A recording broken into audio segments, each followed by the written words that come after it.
ये महंगाई, देश में इस समय महंगाई चरम पर है, चाहे पेट्रोल डीजल के दाम हो या फिर सब्जियों के दाम या फिर कुछ और, हर तरफ महंगाई की आग लगी है। लेकिन सरकारें लोगों को राहत देने की बजाय चुप्पी साधे हुए है और एक दूसरे को महंगाई के लिए जिम्मेदार ठहरा रही है और आम जनता सत्ता पक्ष और विपक्ष के बयानों के बीच फंसा हुआ है और असल मुद्दे इस भीड़ में कहीं गायब हो जाते हैं।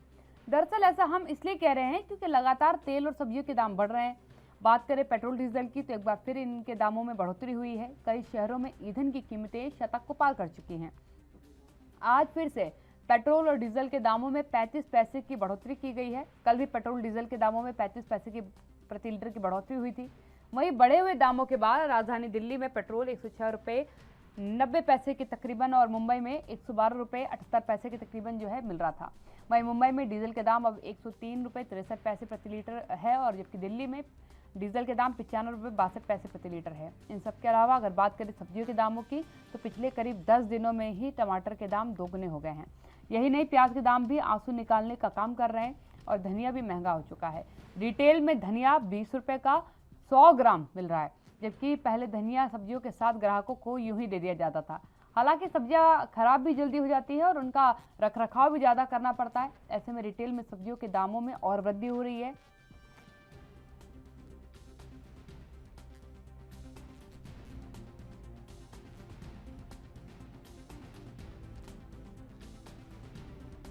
तो अहम बात है कि महंगाई लगातार बढ़ती जा रही है, जनता का दम निकलता जा रहा है और हालात बिगड़ते जा रहे हैं। हम इसलिए कह रहे हैं क्योंकि पेट्रोल डीजल के दामों की बात कर लीजिए, सब्जी की बात कर लीजिए, रोजमर्रा की चीज़ों की बात कर लीजिए, दामों में लगातार इजाफा है।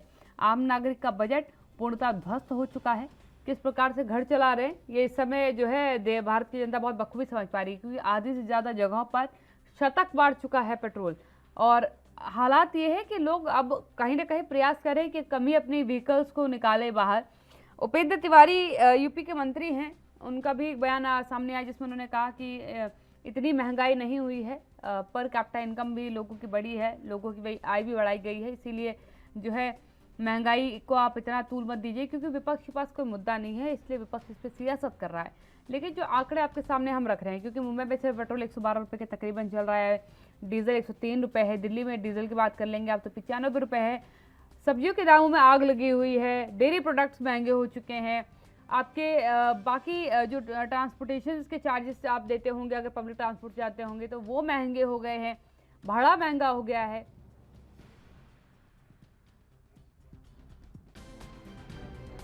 तो ये दो तस्वीरें और दोनों ही अपने आप में आम जनमानस से जुड़ी बेहद अहम चीज़ है। पहली पेट्रोल डीजल, जिसकी बिना कहीं भी चल पाना या कुछ भी चल पाना बिल्कुल नामुमकिन सा है। देखिए गाड़ियों के लिए, ट्रक्स के लिए, और बिना ट्रकों में जो है ईंधन के आपके पास माल नहीं पहुंचेगा, इसलिए अपने आप में पेट्रोल डीजल बेहद ज़रूरी है। दूसरी बात सब्जियों की कर लेते हैं। सब्जियों की बात कर लीजिए, फलों की बात कर लीजिए, ये भोजन की चीज़ें हैं और इनकी रोज़मर्रा ज़रूरत होती है व्यक्ति को। लेकिन इस समय दाम आसमान छुए हैं सब्जियों के भी, क्योंकि पेट्रोल डीजल का दाम महंगा हुआ है। डीजल के दाम महंगे हो जाने की वजह से ढुलाई महंगी हो चुकी है, ट्रांसपोर्टेशन महंगा पड़ रहा है, दामों पर असर पड़ रहा है। प्याज के दामों में लगातार बढ़ोतरी है, क्योंकि देखिए प्याज कमी मार्केट में देखने को मिल रही है। अभी तक अगर आपको 25 से 30 रुपये किलो प्याज मिल रहा था या इससे कम में मिल रहा था, तो इस समय जो दाम चल रहा है वो तकरीबन 65 के आसपास चल रहा है।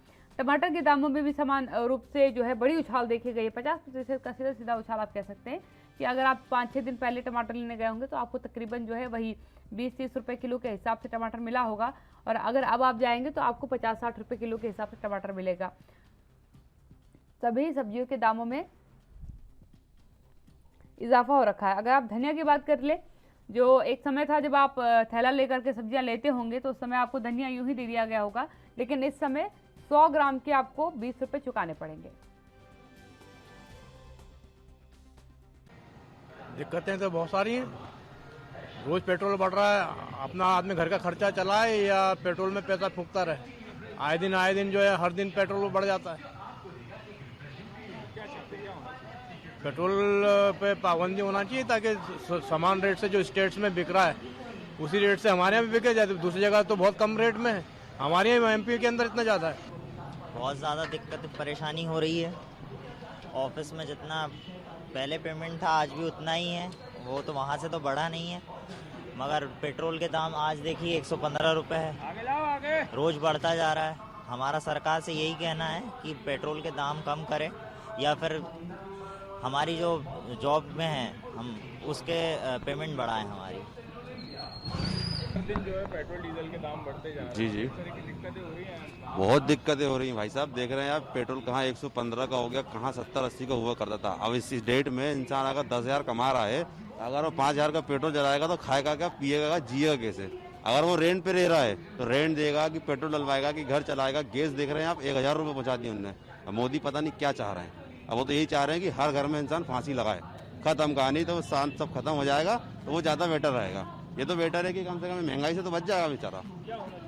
भाई बहुत कम होना चाहिए ये चीज़ें। आज देख रहे हो स्थिति क्या हो रही है, हर चीज़ तो महंगी हो रही। खाने का तेल जो वाला 100 रुपये के अंदर आता था, आज वो 150 के बाहर हो गया। अब बताओ तेल को खाएं कि पेट्रोल डलवाएं कि क्या करें। इंसान मतलब भीख मांगने को मजबूर है। आज की कंडीशन ये हो रही है। ये तो अब ये है कि अब सरकार ही चेंज हो या तो फिर सरकार भी चेंज ना हो, लेकिन कुछ तो डेवलप हो, ये जरूरी है। अगर ये डेवलप नहीं होगा ना तो फिर हर घर में फांसी लगना तय है आने वाले साल में 2022 में। ये तो भिंडी हो चाहे कोई भी चीज है, यहाँ अगर 40 रुपए है तो बाहर आपको 70-80 रुपए किलो मिलेगी। अच्छा, बाहर से लोग आते हैं, एक माइंड सेट करके आते हैं इतना का सामान खरीदना है। हाँ, उनको समझाना कितना मुश्किल हो जाता है, क्योंकि कुछ पीछे से आ रहा है। जैसा आप कह रहे हैं फसल खराब हुई है, बारिश हुई है, बहुत मुश्किल हो जाते हैं। वो लोग नहीं मानते, वो लोग इस चीज को नहीं समझते। वो कहते हैं सरकार को बोलो। सरकार को क्या बोलेंगे हम? ना तो हम किसान को बोल सकते हैं, भाई किसान का भी तो पैसा लगा हुआ है, उसके नहीं पैसे बनेंगे तो उसका क्या फायदा। तो भारी बारिश को रीजन मान सकते हैं जो फसल खराब। हाँ, भारी बारिश को तो रीजन है ही है, बाकी पेट्रोल और डीजल रेट आसमान छूने की वजह ये है सर, हर साल की तरह इन दिनों में बरसात अधिक होने के कारण जो सब्जी खराब हो जाती है, इसलिए महंगाई बढ़ती है। और लेने वाले काफ़ी सारे हैं लेकिन माल इतना पूर्ति नहीं हो पाती माल की, इस वजह से ये कारण है महंगाई होने का। माल पीछे से कम आता है, बारिश की वजह से सब्जी खराब हो जाती है। और ये नहीं, हर साल की तरह यही बात है, इन दिनों में हमेशा महंगाई रहती है। शॉर्टेज को रीजन जी। मान सकते हैं, शॉर्टेज पीछे से। जहाँ पीछे से ही शॉर्टेज है जी, माल की कोई स्टॉक नहीं है, कुछ नहीं है, पीछे माल ही नहीं है। माल बारिश की वजह से नष्ट हो जाते हैं इन दिनों में। बारिश यहाँ रुकेंगे एक और छोटे से ब्रेक के लिए, जल्द हाजिर होते हैं।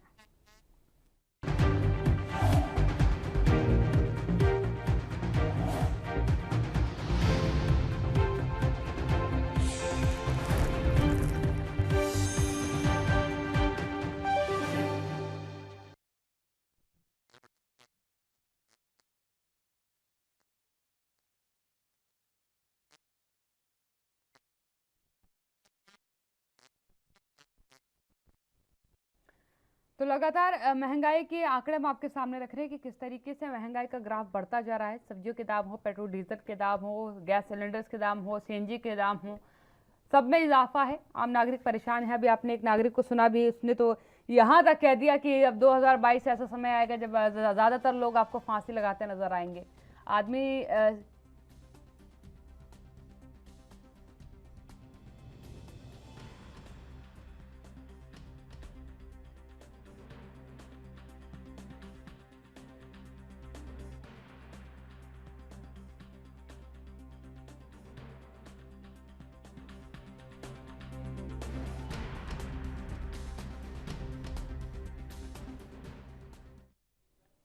मेरे साथ मेरे मेहमान जुड़ चुके हैं। आपका पहले चेक कराती हूँ, चर्चा की शुरुआत करती हूँ। बीपीएस ठाकुर जी मेरे साथ जुड़ चुके हैं, प्रवक्ता हैं भारतीय जनता पार्टी। इसके साथ ही मेरे साथ कांग्रेस प्रवक्ता भी जुड़ चुके हैं, कृष्ण जून जी। पहला सवाल मैं बीएस ठाकुर जी आपसे लूंगी, क्या कहेंगे आप? ठाकुर साहब, नाराज है जनता। अभी एक बयान मैंने सुनाया है, एक नागरिक ने कहा कि 2022 तक तो हमें आत्महत्या करनी पड़ जाएगी। सरसों का तेल महंगा है, पेट्रोल डीजल महंगा है, गैस सिलेंडर महंगा हो गया, सब्जियों में आग लग गई, क्या करें, कहाँ जाए? धन्यवाद धन्यवाद। पहले तो मैं दरअसल मुझे आज बताया नहीं गया, ये ढूंढने में थोड़ा विलम्ब हुआ है। आपका शुभ नाम? काव्या। अच्छा, काव्या। काव्या जी, जी बीजेपी से हैं हम। हमारा पूरा नाम है विजेंद्र प्रताप सिंह सोलंकी। विजेंद्र प्रताप सिंह सोलंकी जी। मैं आपके सवाल के परिप्रेक्ष्य में कहना चाहूंगा कि दरअसल सदियों सदियों से हम भारतवासी बड़े अंधेरे में रहे, बड़ी पीड़ा से गुजरे। हमारे बुजुर्ग जो बोलने वाले थे सज्जन, उन सबके भी और हमारे आपके भी, कि शिक्षा का अभाव इतना रहा है, बाहरी लुटेरे इतने आए हैं, अंग्रेजों ने इतना दमन किया है कि हमारी सोच का दायरा बड़ा शून्य हो गया है। हम बहुत ज्यादा विस्तार में सोच ही नहीं पा रहे। हमारी क्षमताएं इस प्रकार कमजोर हो गई है शिक्षा के और अवेयरनेस के अभाव में कि हम कुछ उससे आगे बढ़ ही नहीं पाते। हम लोग टमाटर, प्याज, आलू, तेल, पेट्रोल, जितने भी सज्जनों ने अभी आपको बयान दिया है और हम सब भी इसमें आते हैं, हम भूल जाते हैं कि अभी यानी कि इस देश के श्रीमान प्रधानमंत्री नरेंद्र मोदी जी ने अभी अभी बोला है कि 100 करोड़ का वैक्सीनेशन दिया, जिससे हम आकलन कर सकते हैं कि हम सबकी जान कैसे बची है, और वो भी मुफ्त में दिया है। ये परिवार, ये हिंदुस्तान समझने को तैयार नहीं है। ये इंजेक्शन 2 डोज की कॉस्ट तकरीबन 1500 रुपए से अधिक है इस देश दुनिया के अंदर। अगर घरवार में 5 सदस्य हैं तो कितना टोटल मिलाएंगे पांचों का खर्चा। इतनी आर्थिक मदद तो हर परिवार को, हर व्यक्ति को इस सरकार ने दी है, और अभी भी ये तत्काल में और आफत के वक्त दी है, क्राइसिस के वक्त दी है। आलू, टमाटर, प्याज, पेट्रोल को हम जाते रहते हैं, अभी अभी मोदी जी बोल के निपटे हैं, पूरी दुनिया इसकी सराहना कर रही है। हम सबकी जान बचाने का काम इस सरकार ने किया है। अमीर हो, गरीब हो, धनी हो, सबको फ्री में वैक्सीनेशन किया है, सबको वैक्सीनेट किया है। इन सब बातों को कोई सुनने समझने को तैयार ही नहीं है कि आखिर सरकार कर क्या रही है। और बहुत सारी सुविधाएं, आज एक ही दिन तो गुजरा है, अभी करोड़ों कर्मचारी हैं और पेंशनर्स हैं केंद्र सरकार के, उन सबको पीछे भी घोषित किया था 10 महीने पहले, अब 3% का डीए बढ़ाया है। सोलंकी जी, आप जिनकी बात कर रहे हैं वो केंद्रीय सरकारी कर्मचारी हैं। मैं उस आबादी की बात कर रही हूँ जो सरकारी कर्मचारी नहीं है। मैं बोल तो रहा हूँ, आगे सुनेंगी तब ना। किसानों के खाते में 6000 रुपए साल के, कितने बुरे वक्त में भी इस महामारी जो 100 वर्ष के बाद आई है, हम लोग जितना जिंदा है इस दुनिया में इस वक्त, ये महामारी हम लोगों ने इससे पहले कभी नहीं देखी। भले ही क्या कोई 100 साल का है, 99 साल का है, आप तो और भी छोटे होंगे। तो मेरा कहने का मतलब ये कि इतनी बड़ी महामारी को झेलने के साथ साथ फिर हमारी भौगोलिक स्थिति इस प्रकार की, किसी राज्य में सूखा, किसी राज्य में बाढ़, कहीं कोई और प्रकार की, यानी आप प्राकृतिक आपदाओं से घिरे हुए, इस कारण ये महंगाई है। ठीक है, कृष्ण जी के पास जाऊंगी। जून साहब क्या कहेंगे? भौगोलिक स्थिति है, कोविड का फेज चला है, सब कुछ फ्री दिया है, वैक्सीनेशन फ्री करवाया है, राशन फ्री करवाया है, खुली आंखों के सामने। कृष्ण जी जवाब दीजिएगा। सब कुछ आपके सामने हुआ, उनका कहना है पीठ पीछे कुछ नहीं, सब कुछ आपके सामने है। बड़ी भारी, बड़ी घोर अज्ञानता है हम सबके अंदर। हम ठीक से कैलकुलेट करिए, कितने फ्री सिलेंडर, कितने गैस के संरक्षण फ्री दिए गरीब लोगों को, एक ही बार दिया है। सोलंकी साहब, गैस सिलेंडर एक ही बार मुफ्त मिला है। कितने बिजली के कनेक्शन दिए फ्री में, कितने शौचालयों का निर्माण किया है फ्री में। अब देखिए, इतनी बड़ी सुविधाएं सरकार ने मुहैया कराई है। आदमी को इतना भी विवेक नहीं है कि वो जानता है लेगा जरा सा 10 रुपए प्याज महंगी हुई, टमाटर महंगा हुआ, पेट्रोल महंगा हुआ। आपको मालूम है कि मैं अगर रूरल का आंकड़ा आंखों देखा आपको बयान आज करना चाहूँ आपके चैनल के माध्यम से, तो आज भी कार तो 2 से 3, 4 या 5 है 2500 की आबादी वाले देश के गांव के अंदर, और मोटरसाइकिल ज्यादा से ज्यादा 50 है। मोटरसाइकिल किससे चलती है?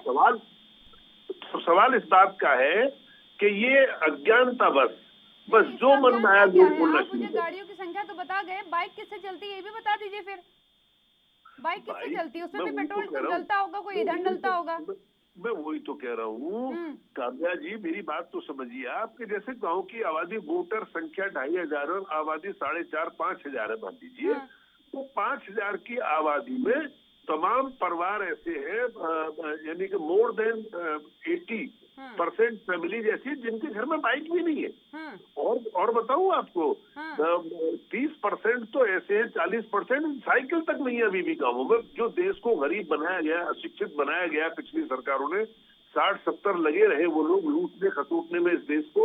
अब 7 बरस से थोड़ी जागरूकता, चारों तरफ विकास, चारों तरफ खुली आंख से चमक रही है। पूरे देश के अंदर मैं भ्रमण करता रहता हूँ, कि सड़कों का जाल बिछ रहा है, हवाई अड्डों का निर्माण हो रहा है, अस्पतालों का, हर जिले में एक एम्स का प्रावधान, इतनी बहुत सारी सुविधाओं का विकास हो रहा है जो खुली आंख से चमक रहा है। अपनी जगह पर वाजिब है सोलंकी जी, और हकदार है इसके हिंदुस्तान की जनता। आपने कोई अलग से काम नहीं किया है, हर सरकार की जिम्मेदारी होती है चीजों को मुहैया कराना। लेकिन महंगाई इस कदर नहीं बढ़ती ना कि उसके बजट से, उसकी थाली से सब्जी निकल जाए, दाल निकल जाए, पेट्रोल उसके बजट से निकल जाए, डीजल निकल जाए, घर का गैस सिलेंडर निकल जाए, बचा क्या फिर उसके पास? नहीं, ध्यान दीजिए आप, गरीबियों के लिए औषधि की व्यवस्था, जन औषधि केंद्र, जो पत्ता बाजार में दवाई का 250 रुपए का मिलता है वो 7 रुपए में जन औषधि केंद्र पे मिल रहा है।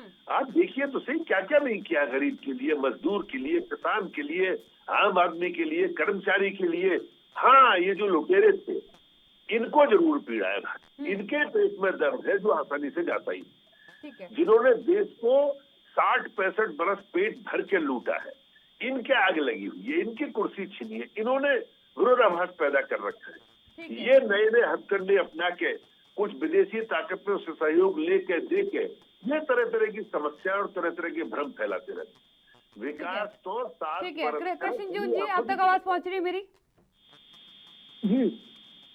सब कुछ अच्छा है, सब कुछ मुफ्त दे रहे हैं, सारी सुविधाएं बेहतर हो गई हैं, कहाँ महंगाई है? आज भूपेंद्र तिवारी जी कह रहे थे कहाँ महंगाई है, 5% लोग जो है 4 व्हीलर चलाते हैं, आप महंगाई का हवाला दे रहे हैं। आप दोनों मेहमानों बहुत बहुत धन्यवाद मेरे साथ चर्चा में शामिल होने के लिए। महंगाई पर देखिए बयान अपने अपने हैं, लेकिन स्थिति क्या है ये आपके और हमारे सामने है।